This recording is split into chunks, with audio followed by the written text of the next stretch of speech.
Just before people are joining in, we would like to remind about our social media, our website with the program and all other resources, our Facebook, and I'm sure my team helps and put the links in the chat.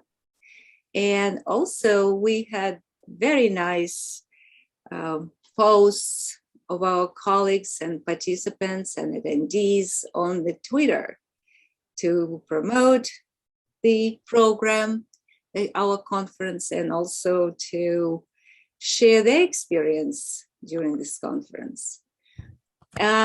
Just to remind that on the first day, we asked a question: what comes to mind when you hear the phrase pandemic pedagogy?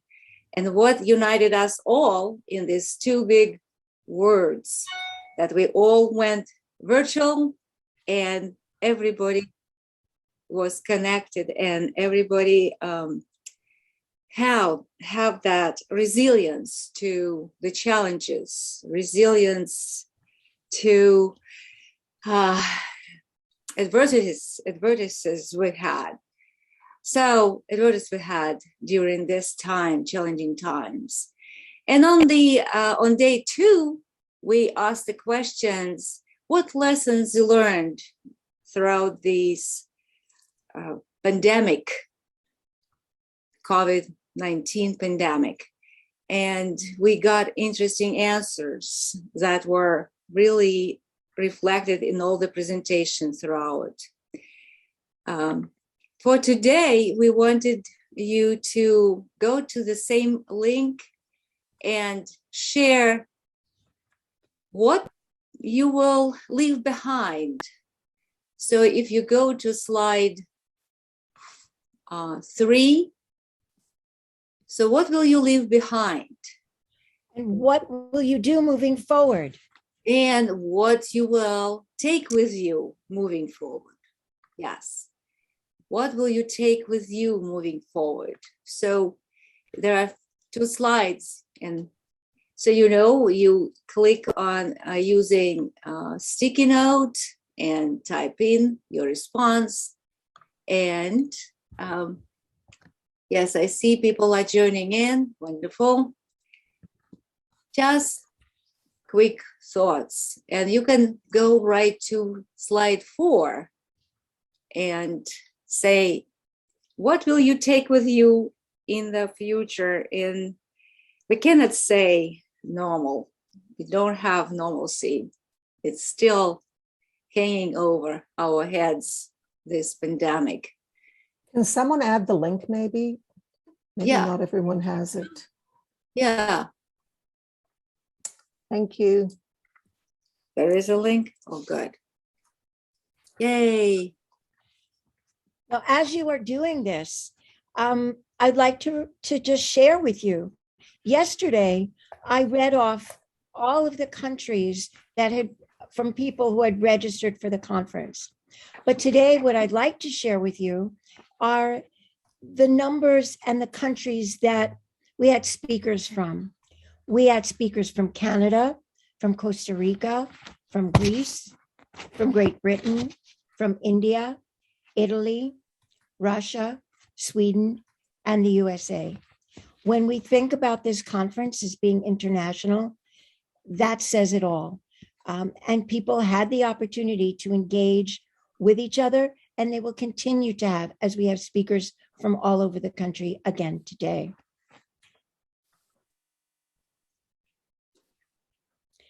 Yeah, thank you. There is a note: I will leave behind a fear of change. That's a great lesson and great thing to take with you in the future. I think that's a powerful statement.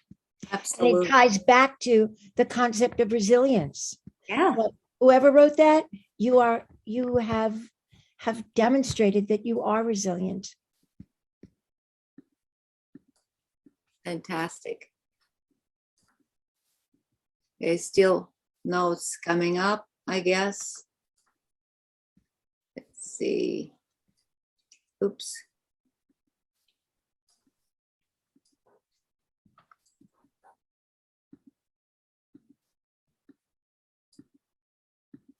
I will take with me the new skills of collaboration and flexibility, compassionate teaching, and approach to colleagues.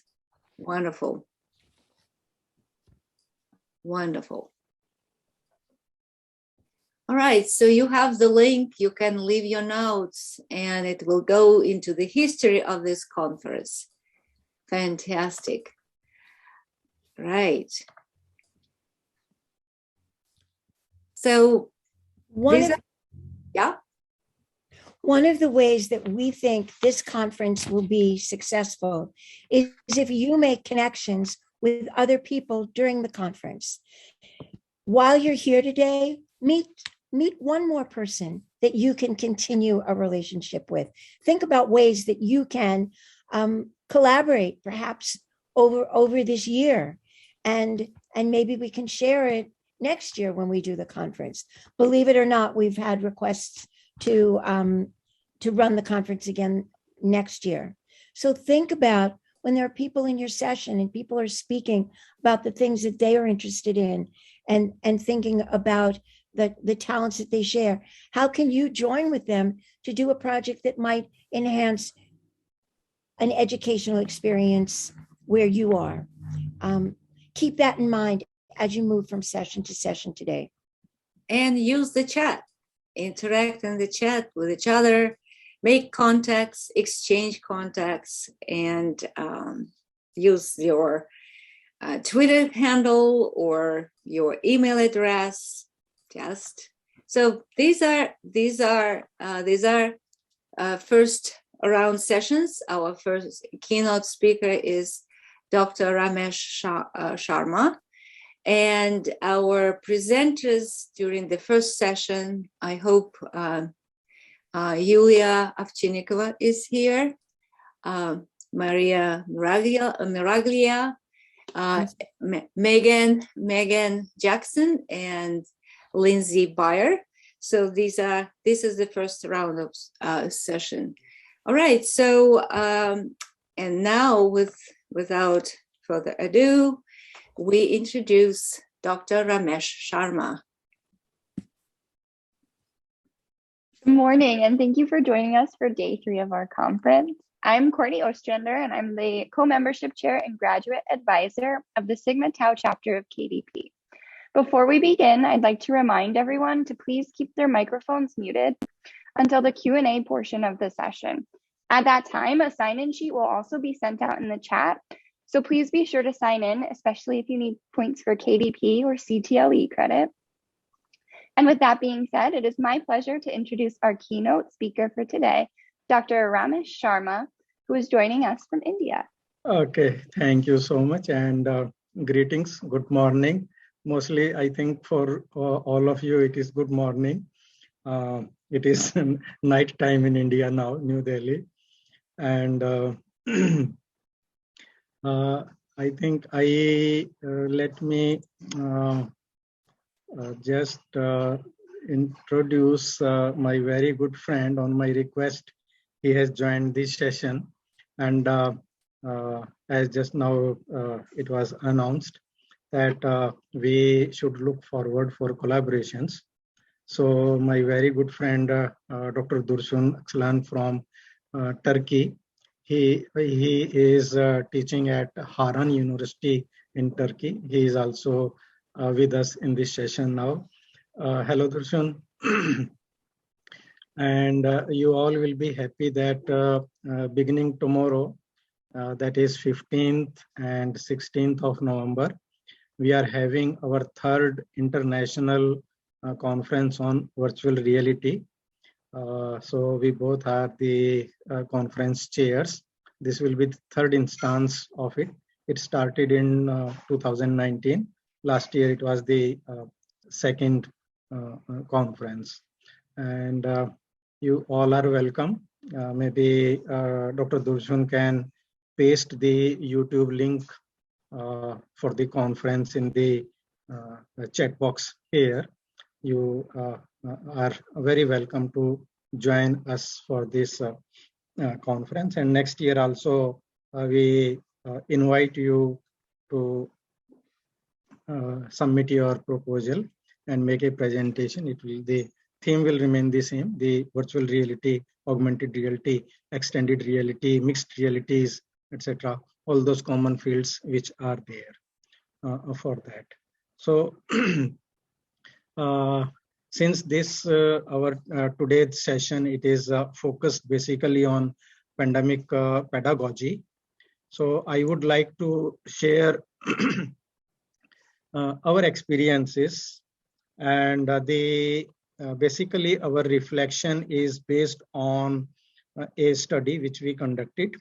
We are the editors of this Asian Journal of Distance Education, and very recently, means last year, we had conducted an international study, which was truly, because around scholars from 35 countries, they shared their experiences, that how in the time of a global crisis, which caused due to this coronavirus pandemic, how the emergency remote teaching was managed. And this it is open access journal. So this study is fully open access. Anybody can download and go through it. So you will find that where the various countries, how they reported that how it was managed into it. So what happened that means sometimes we are not aware that what we are capable of, and if something happens, how we will be reacting. So we can take the premise, and let me first make an acknowledgement that in this presentation, I gladly express my deep sense of appreciation for my co-editor, Dr. Aras Bojkurt. Some of the content in this presentation, we both have created this presentation. So there, like as Jim Wallace said, that sometimes it takes a natural disaster to reveal a social disaster. So, and at that time, in case of disaster, we realize that how capable or incapable we are in handling that situation. And this is particularly very important, that as we nowadays we call that the world is a global village, means we acknowledge it now. Marshall McLuhan is said it in 1962. And I think many of the people, they already know Professor Marshall McLuhan, a very, very famous personality. And then it's a famous statement that a butterfly flapping its wings in Asia can cause a hurricane all around the world. And particularly this is in reference to the coronavirus, which many of us believe that it originated in China, and then soon it made all the world go stop. So like that, a simple thing means the flappings of butterfly will causing hurricane all around the world there. So what happened that we suddenly went into a survival mode, because this coronavirus pandemic, it was unexpected, unpredicted, and it hit the entire globe. So the nations which were once in a race for prosperity suddenly entered into the race for survival.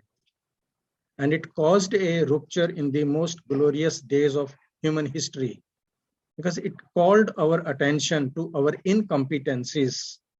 And particularly when we were thinking that the humans, they are the most superior race on this planet, perhaps. And even if you see the when we study in biology the kind of food chain, so like at the bottom it is the producers are there, like grass. So the grass is eaten by, for example, goat, and then the goat is eaten by a lion or anything. But we humans, we put on the top of everything. But this called our attention that how incompetent we are in handling certain situations if there is a natural disaster, and that brings out the social. And means it acted as like a great reset, in that even the timings, they are now being referred as BC and AC in terms of before COVID-19 and after COVID-19, like in terms that what was happening previously and what is happening now in that sense. This is interesting. Many people, we are, we say that currently our world is passing through two kind of revolutions. One very famous, as we know, that the fourth industrial revolution, which was proposed by Professor Schwab Klaus, the CEO of World Economic Forum. And that the first revolution was when there were these steam engines, etc., and then industrialization came, and in the second one, the electrification did all that change. The third revolution was when the computerization came, and in the fourth industrial revolution, it is mostly the artificial intelligence based technologies which are taking over. Similarly, Sir Anthony Sheldon, the cover of the book in the middle was the first one, the fourth education revolution. And then in this COVID, he brought out a new edition, the fourth education revolution reconsidered. And he says that the fourth education revolution is in the age of the artificial, where the artificial intelligence has to liberate, or we have to consider that whether it will infantilize the humanity or what, like that. So this is quite important to say that its impact on education. Now, if we see in terms of the pandemic pedagogy, the waves of education, we can classify them as the first wave as the face-to-face education. The next wave was from screen to screen education. Basically, the promotion of online education and the web-based education, etc. And this pandemic induced the mask to mask education like there. So here means the first face-to-face began thousands of years ago, and it involves the learners gathering together at the same time in the same place to receive education. Now, this mode of education has been the gold standard of education, as it allows for eye contact between teacher and students. The second wave, the screen-to-screen education, it emerged from the development of information and communication technologies in the new millennium. And upon the advent of computers and online network technologies, teaching and learning on digital screens, they were largely adopted across the globe. This third wave, the current mask-to-mask education, has been implemented in response to the pandemic. And these masks worn to protect against the pandemic are now part of the new normal and have been accepted on account of maintaining the so-called gold standard of eye contact. These waves, in fact, demonstrate that the delivery mode of education, they are based on, say, false assumptions. For example, learning only occurs when you meet certain conditions, and that vary by local or global realities, and say by the need of the societies. These waves, they further indicate the context of learning and how we define it matters, as in the case of emergency remote teaching and learning. In fact, when we say the gold standard, I'm reminded of a very interesting thing. Very recently, I saw a video on the internet. Here is this person, some sort of an entrepreneur, and a person comes to him and asks a question that I am managing a company, and my employees, they are not staying in the company, they are leaving, means what should I do? And I like the answer of that person very beautifully. He explained it in a very fantastic way. Let me tell you what he said. He said that, sir, look, there have been 3 stages if we see our, the job profiles in that way. The first wave was when we needed the job. That was the era of our grandparents.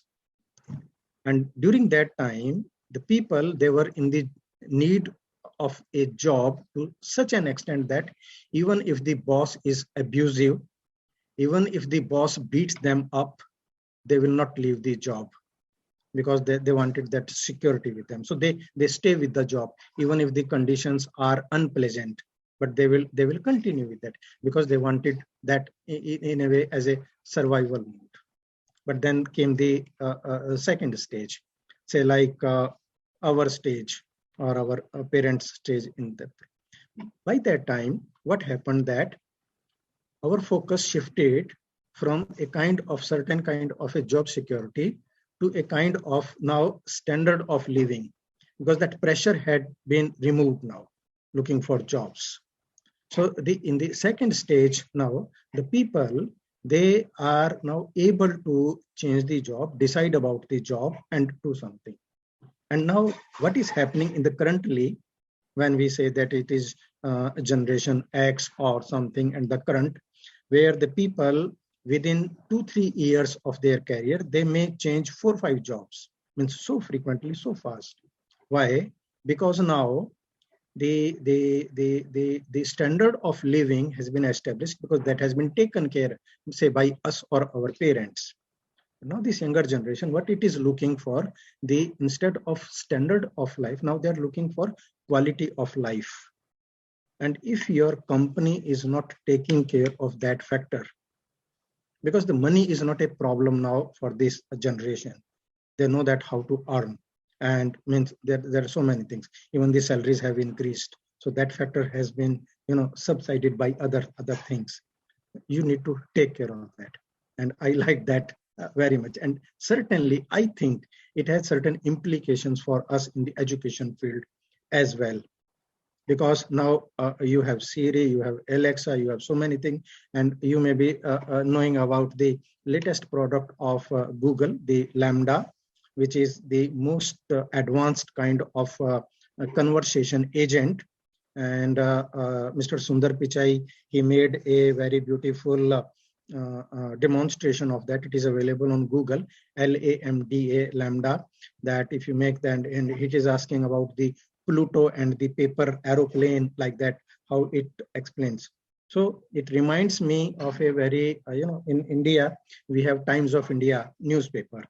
And some times ago, there was a beautiful cartoon into it. There was this building of a school, and in front of that building, there is a photograph of a mother and child. Now the mother is pulling the child towards the school, but the kid is not going. And there is a caption below the image is that, "Mama, why do I need to go to the school when Google can tell me everything?" So, this makes us that what these generations and the kind of pedagogy which is needed in that, it makes a lot of sense in that. Now, let me show you. This is an interesting, these two cases, they are from different. On the left, this red building, it is next to building in which I live, in this my block. And this the next building, means it is night now. Otherwise, if I pull out this curtain, you can see that building. And on the right side, it is another state of India, that is the Jharkhand state, which is in the eastern part of India, facing in directionally, you can say facing China, that side. This red building, on the ground floor, means just the first floor, above the ground floor, you see a person there, means the photograph is very small, but you can make out. And then on the upper floors also, some people, they are, peering down there. What is happening there? Once I was walking towards the boundary wall and I heard some noise. So I was curious that what is happening, who is saying what, because the voice was coming over through the loudspeaker. And then I noted that somebody is speaking something about mathematics. And I was surprised. Means people using loudspeaker, they can do political speech, they can be religious speech, because in India we are very famous for our Hinduism or Islam or those things. They can go on with loud voices. And I was surprised that a person is talking about mathematical calculations. A very, very interesting thing. So when I went nearby, I found that this is a mathematics teacher, and he is teaching mathematics to all the students in his society, the housing residential complex. And in fact, they may not be his direct students, means where he is teaching, not in his school or in his class. And I was really, quite happy to see that the zeal is there, that the education should not discontinue, should not stop. And you will see that in the upper floors, there are the kids along with their parents, they're standing. And this was quite interesting. He will use his microphone, will say the question, and the kids, they would say, and then either they will, with hand waves, or they will shout their answers, because everybody doesn't have the microphone. And he will tell, oh, yes, you are right, you are like that. That was the thing. The next photograph is in a state of Jharkhand, where there was no internet. And what the municipality did, they put the loudspeakers on the poles. And one teacher then, using his mobile phone, connected the mobile phone, his audio messages, his video recorded lessons, and they will be displayed. They were displayed over these loudspeakers. And the kids, they sat into the streets to listen to them and then go. So see the kind of influence this pandemic caused, and the kind of pedagogy which was adopted. Although we say it as the emergency remote education, but still the basic purpose was that to avoid any breakage of it. So to ensure that the continuity of education is maintained from there. Now, we have often talked about the new normal or normal, or what will be the next normal. But this normal is a very interesting point. It's very interesting concept. And particularly if we see that really, was there any normal? Is there any normal? And when we say that this normal is an illusion. What is normal for the spider is chaos for the fly. For what may be normal for me may not be normal for someone else. So, and similarly in the education, we have often spoken about, and it is a relative term, how they because it says that in today's about the future of education, the normal today is an evolution from the normal of yesterday, and built on historical relics of educational development. And means over the period of time since past, now it is going to be 2 years. Next April it comes March, and even the WHO last time declared it as the pandemic. We have different iterations of normal, as just we saw that normal, new normal, next normal, or whether it is abnormal or what. But we are going through a time of radical shift in the way that we perceive the different areas of life, including the teaching and the learning. And considering that there has been a rupture in the normal now, the previously known normal, it doesn't exist anymore. And the new normal is real, and it is here to stay. Therefore, we need to reconstruct our future on solid grounds by accepting the reality of the new normal. And in education, this means revisiting how we define the art of teaching and learning, and asking, say, open-ended questions on educational pedagogies, theories, practices, technologies, like that. we had just gathered so much of the ideas in the Jamboard. Means what we will leave behind and what we will be taking, means moving ahead, moving forward with us. We need to think about these things. And really, I saw some of the ideas. They are brilliant ideas which have been shared in the Jamboard by our friends there. So, and when seeking the open-ended responses to these questions, we need to include the participation of all stakeholders in order to reach the broad consensus on these issues from there.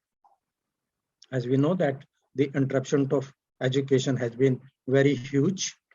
Billions of students around, say, almost the total world population, 90% of them, they were, in a way banned because the educational institutions, etc., they were closed. And since we wanted to continue with that, the normal education was not possible.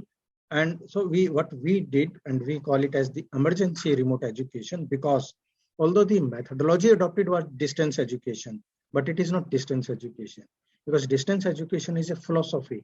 It has a solid ground within, in which many theories, they were evolved, they were thought, they were tested, they practiced and adopted like that. So that solid foundation is there in this. But here it was a time gap, some arrangement to that the continuity it is maintained from there. So what happened that we saw this kind of particularly in this period, a kind of educational sin. What we call it as educational sin is a form of, like, as in all of you are now connected using one computer. We all work on computers, and these are the two famous commands, Control-C and Control-V. So copy paste. And what was done in the name of online education, not only in pandemic, but before that also, I have seen personally, when the people, they tried to copy the face-to-face education format into the online format. And you will laugh at it that I attended some of the webinar sessions where I was invited. And in one of the session, I was made to wait for 30 minutes.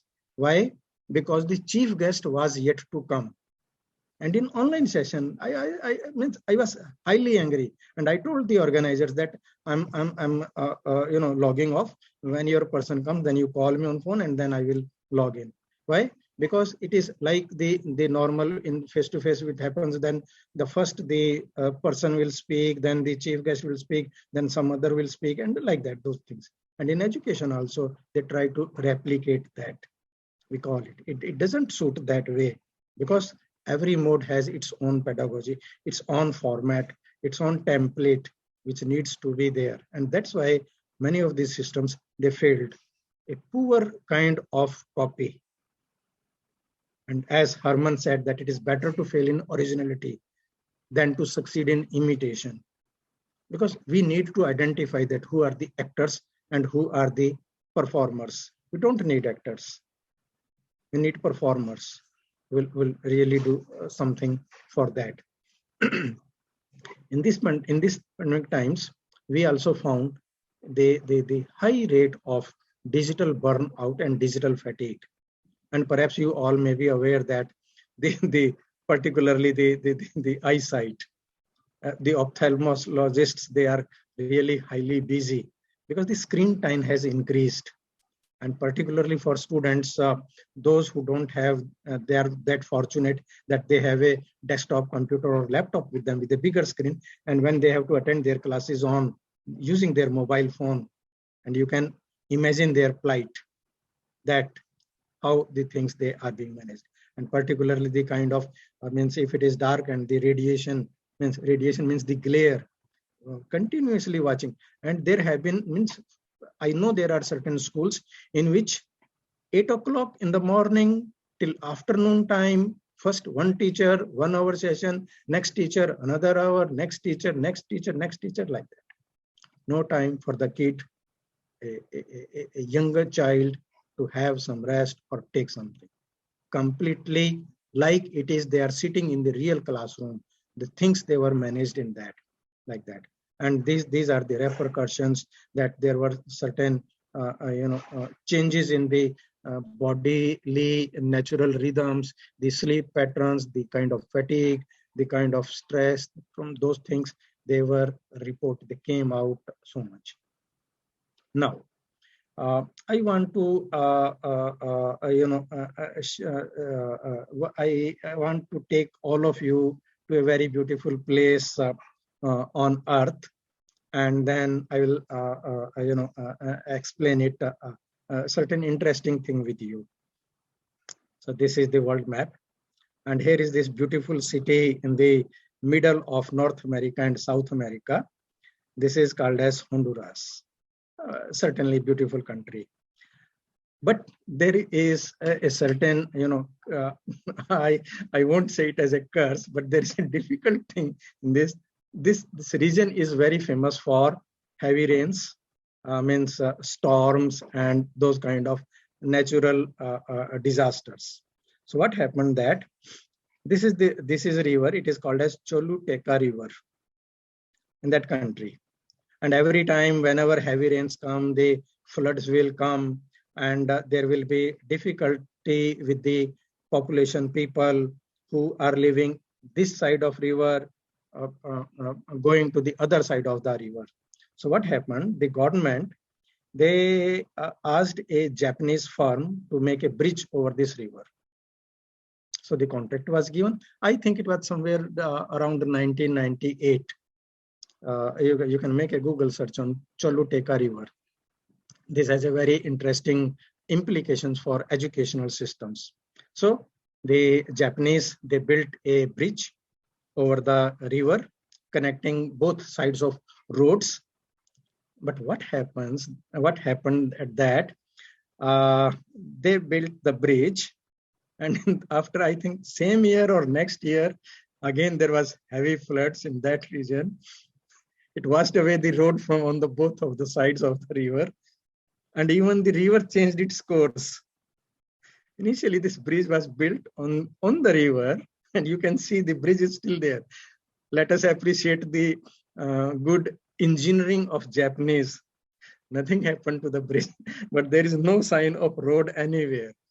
Now, what it shows, that in education system also, mostly we believe in the philosophy of building to last. If I have built a product, it should last for 50 years, 100 years, or something like that. So the bridge is there, it will last. But we need to change now, to build to adapt, changing the conditions, thinking that what change may happen.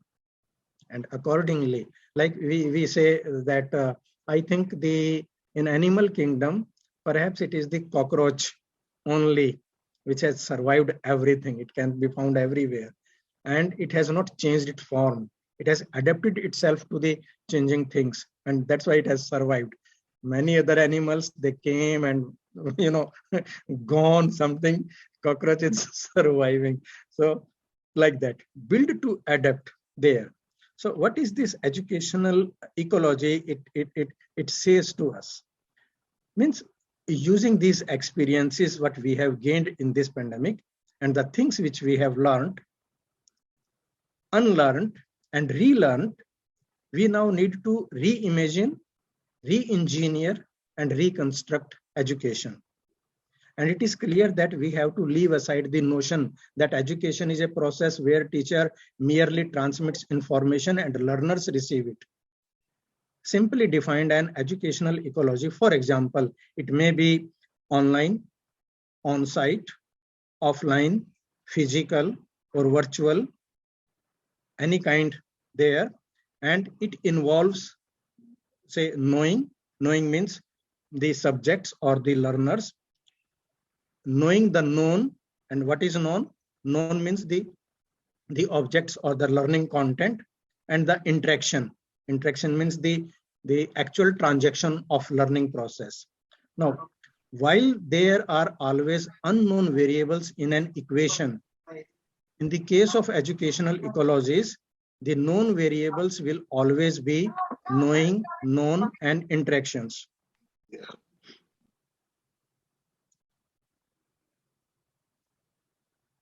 Oh, I thought that somebody is asking or saying something. That's why I stopped. And the other variables in the broader ecology like space. Space means schools, universities, homes, networks, etc. The time means whether it is synchronous, like we are connected now, or asynchronous. For example, if you are using WhatsApp or Telegram or WeChat, which is popular in China, something like. The facilitator or moderators, we call them by different names like teachers, instructors, role models, guide, coach, etc. They are of secondary importance so that the main criterion given to the agency of the learners. So that way it is very important in there. And what it brings is to that the kind of digital divide. It was obvious, and in fact it triggered the social divide and inequity in education during this time, what we noted in from there. And then this pandemic pedagogy, it involves more than teaching and learning in a time of crisis. It also deals with how we conceptualize teaching and learning. Means based on the view of learning ecologies, this pandemic pedagogy provides the opportunity to apply asymmetric designs. For example, teaching and learning as an emergent practice based on the needs of the learners, or to pursue pedagogical minimalism, means meaningful teaching and learning for the sole purpose of teaching and learning and nothing else from there, where the focus is on adopting a humane approach to the care and empathy, and on equalizing power relationships in the learning ecology through equity and justice. And that's why here in this photograph you see, these are from India, where a special group people, they were provided certain devices so that they can, the resource sharing kind of thing, it is continue with them. And because we needed the information, and particularly in this time when the fake news they also got. Everybody was becoming an expert on corona, so do this, don't do that, and then the kind of the injection, the vaccination. So initially there was a lot of news that no, this vaccination is not good. So many people, they said, oh, I won't get vaccinated, what come may, and those things. So to fight with those things, we need to check those things. Now, particularly if you see, this emergency education is not a new concept, and emergency situations are not limited to pandemics. However, this COVID-19, it was unique in terms of its global scale. Means there have been crises previously also in our human history, but it was unique, and it disrupted our learning ecologies and exacerbated the pre-existing inequalities, and that led to trauma, anxiety, stress, and thereby justifying the need for human-centered pedagogical designs.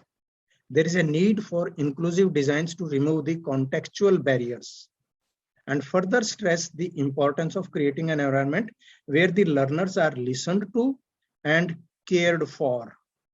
And as learners may feel especially vulnerable during these difficult times, we need to pay attention to the importance of empathic communication. Now, those of you who deal with particularly Dr. Nelly and Dr. Ludmina, they have done, promoted it so much in distance education also.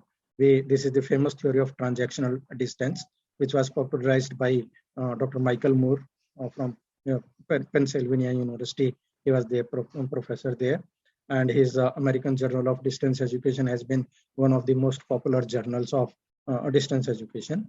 Now, to mitigate the problems associated with these issues and to support distance education modes like blended learning, hybrid learning, what we have done that we have widely adopted educational technologies in the educational landscape. And although most efforts have been aimed at using technology to reduce the spatial and temporal distances, the transactional distance Means when we refer to psychological and communicational distance, it is actually more important than the temporal or spatial distance. And there should be efforts to reduce that.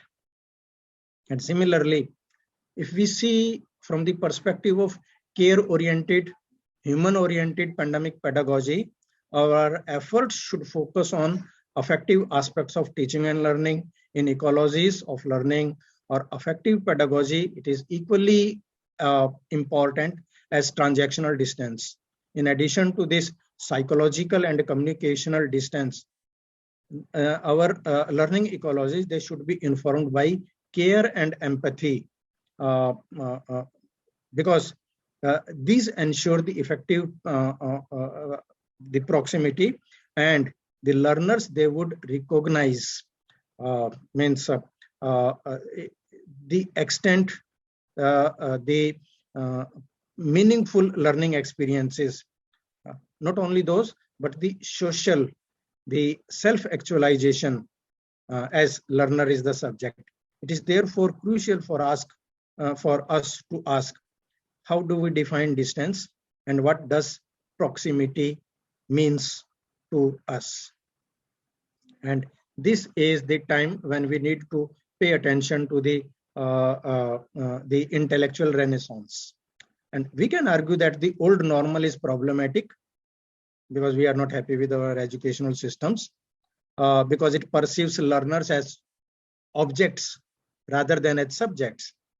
And if we wish to raise individuals who will change and transform the world, then it is imperative that these learners are seen as subjects in order to facilitate their intellectual liberty and growth. And now more than ever in this time, we need critical minds that question the world around us. But most of the educational systems see these learners as passive receivers and use education to shape their minds, not to liberate them. And if you remember, Sir Anthony Sheldon's book, when he is asking about the implications of AI in education, he's asking the same question, whether AI will be used to liberate or infantilize education, or what from there. And moreover, perceiving learners as objects, pacifying, silencing, and assimilating them, and ignoring their potential, values, and their place as unique individual is dehumanizing and should be rejected on all grounds. The COVID pandemic, it resulted in many unwanted consequences. And yet now we are at a time of resetting the world where we can turn this crisis into an opportunity. Now, we can ignite that fire that will initiate an intellectual renaissance marked by equity and justice in the educational world, where these twin pillars of equity and justice, they will serve as a social compass to navigate through the days ahead. We therefore need to keep asking the open-ended questions, and while we should continue seeking the open-ended responses from there. So what is emerging from there is that another impact of that, the emerging new role of parents. Because in this, when it is all work from home, even the parents, they are staying at home, working from home, then they had to take care of the education of their kids also. So the teachers, the parents turning teachers, like that, it was the new role of there. And then this kind of, because things were uncertain, we were not knowing what will happen. Second wave, then third wave, then second wave, then the third wave of corona. So now there is some Delta variant, this variant, that variant. So many things happening, whether corona will go away or will not go away, uncertainty, the kind of situation of fear among us.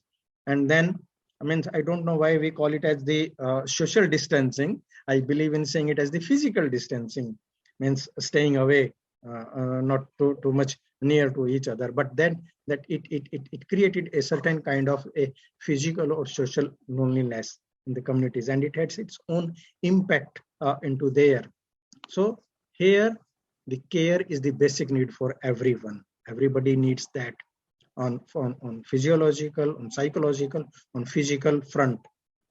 And then this pedagogy becomes quite important for that how we are going to address it, because it needs certain community and mechanism support. And this we saw, at least that was a good thing. If you remember that during that time, Zoom, they allowed that the 40-minute of restriction in their free version was lifted off. Even Google, for Google Meet, they increased the strength from 100 to 250, and then the recording facility, there were some there. Many organizations, they came forward, many experts, they came forward and shared their knowledge, shared their resources, made them freely, easily accessible to that as the community support from there. Although this is not a new phenomenon, it has been in our society among us for a very, very long time. But then what happened? This is another interesting story. If somebody of you remembers it, The Emperor Has No Clothes. I forgot the name of the author, but this is very interesting story. I will take just 2-3 minutes to explain it. Now, there was this king, and the ministers, they were so much sycophants of him. So every time they are trying to please the king and like that. So what happened that there are these two crooks, they enter that city and they try to make some quick money out of that. So what they say that they reached the king, and then they said that, sir, that we are, weavers, and we can weave such a fine cloth for you that you will not see it anywhere else in the world. And the king became very, very happy. And he said that, okay, tell me, what do you need? So they said, okay, give us a room and nobody should enter till we are weaving that a yarn for you, and give us this money, that money, and like that. So everything, all the arrangements were made. The room was closed. They are inside. Nobody is allowed to enter their room. So after 1 month, the king was anxious now, asking that what is happening. And then they said that this dress will be visible to only those who are pure of their heart and are loyal to the king. Only they can see this dress. So what happened that after 1 month, now the king is very curious, anxious, what is happening to my dress? So he asks one of his ministers, go there and check them what they are doing. And when the minister goes into the room, he sees nothing. Only these two guys, they are enjoying their life there. And he asks, what is happening? He said that the dress is getting ready. You see here, it is such a beautiful thing, like so intricate pattern, this color there, just like in the air. And then he got afraid that if he says that there is nothing here, then he will be branded as disloyal to the king and impure of the heart. So he went back to the king and said that the dress is getting ready and shortly you will receive it. What happened that after that, then both these fellows, again they approached the king, we need little more money and here is your dress. So the king, thinking that he has won that dress, he goes into the market. Only one kid during the procession said, the king has no clothes. This is a very, very much story, because no one could dare say. Only the child was sure. He said that. So this is very interesting thing. And this pandemic has brought out these deficiencies in the higher education system also. Our higher education system has been like the same thing. We kept on thinking something, but the situation is really like that. The emperor has no clothes. And what we need in this to take care of these things is that a right mix of hard and soft technologies, the kind of digital competencies. In this time, particularly, you will be surprised, I think I have also conducted more than 200 webinars during this time, giving training to the people. And I remember that before this pandemic, I think it was in 2018, when I was giving training to the teachers of a university, there was this one person, and he was openly saying that there is nothing online and there is no impact of online unless we teach students face to face, no learning happens, this and that, etc., etc. And when this pandemic started, we were asked to teach from home. I was remembering that fellow that at that time he was not ready to learn these competencies, these skills, how that person is managing now. That becomes very much important from there. What we need is that we need to work towards a certain kind of a blended modality in education, supported with having openness into it, flexibility into it, and different kind of entry points existing into the system, bring it that. We need that this is the time to renew, to recalibrate and reposition ourselves like the phoenix. But to do that, we must first face the flames, our education system, because in education system, it is the people first, the content second, and the technology third.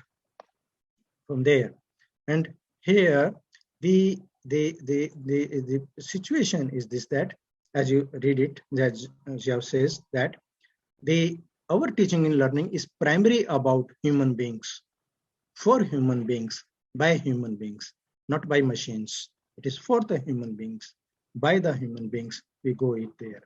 And ultimately, what our students will remember, they won't remember that the content, how it was delivered, but they will always remember that what they felt during these hard times, who helped them, how they were treated, that they will remember, not the content which was taught to them during that time from there.